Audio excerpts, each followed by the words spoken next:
إليكم وفيكم جوهر القول ينظم. شيوخ ووجهاء وأعيان الأحزاب السياسية، المؤسسات المدنية والعسكرية، نرحب بكم أجمل ترحيب. حقيقة تحتصر قلوبنا فرحا وغبطة عندما نرى شيوخنا الأفاضل أئمة الجوامع وخطباؤها ينورون مراكزنا للوهلة الأولى والمرة الموجودين. الرفاق ذكروا محور الاجتماع. بالبداية رح يتم تقييم الوضع السياسي. هلا إذا قيمنا الوضع بشكل عام وخاصة قيمنا الأحداث بعام 2022 وبنفس الوقت شو هي الحوادث المحتملة ب 2023، رح نشوف إنه القوى الخارجية وخاصة الدول الغربية كان لهم هدف أساسي بمداخلة الدول الشرق الأوسط. فمثل ما عم تذكروا إنه ب 2003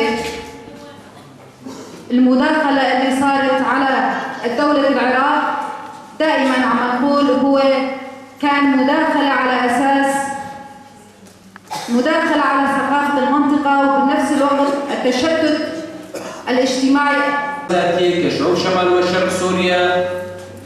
تطور مشروعنا، إدارتنا، هلا نحن صرنا نموذج وصرنا أمل لكل المناطق السورية الثانية. فالتحديات اللي عم بتواجهنا كل يوم عم بتزيد.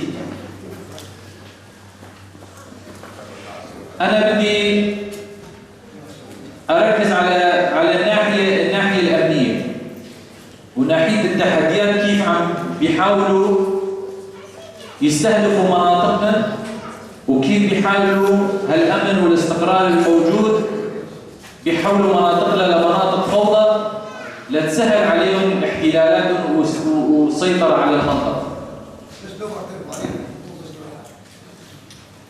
فمن خلال دعم المجموعات الإرهابية، الخلايا، من خلال تنشيط خلايا تابعين لتركيا، تابعين لداعش. إيران تشتغل على تنظيم مجموعات وخلايا، روسيا عم تشتغل عليها، النظام كلهم عم بيحاولوا تنشيط الخلايا والمجموعات ليساهموا انه الامن والاستقرار بالمنطقه هاي ويعملوا خلق فوضى. فكل هاي القوى تشتغل على امن المناطق. وهلا اكثر حرب هلا عم يمارسوها بالترويج ونشر المخدرات والمواد المخدره بمناطق شبابنا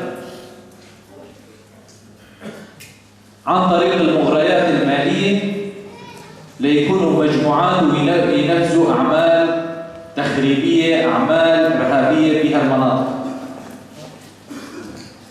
فهن بقواتهم بامكانياتهم حاولوا كثير انه يكون لهم نفوذ انه يضربوا هذا الامر، او حتى هذا التكاتف ما بين المكونات حاولوا يعملوا فتنه ما قدروا.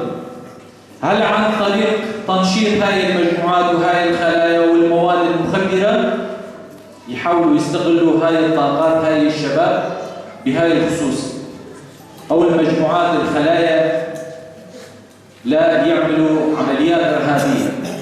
هذا كمان تحدي داخلي عم نواجهه.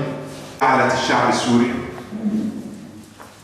يهاجر من بلده، وبنت مخيمات للشعب السوري قبل أن يهاجر سوري واحد من سوريا، لكن عن طريق التنظيمات المرتبطة بهم هجروا الشعب السوري إلى المخيمات.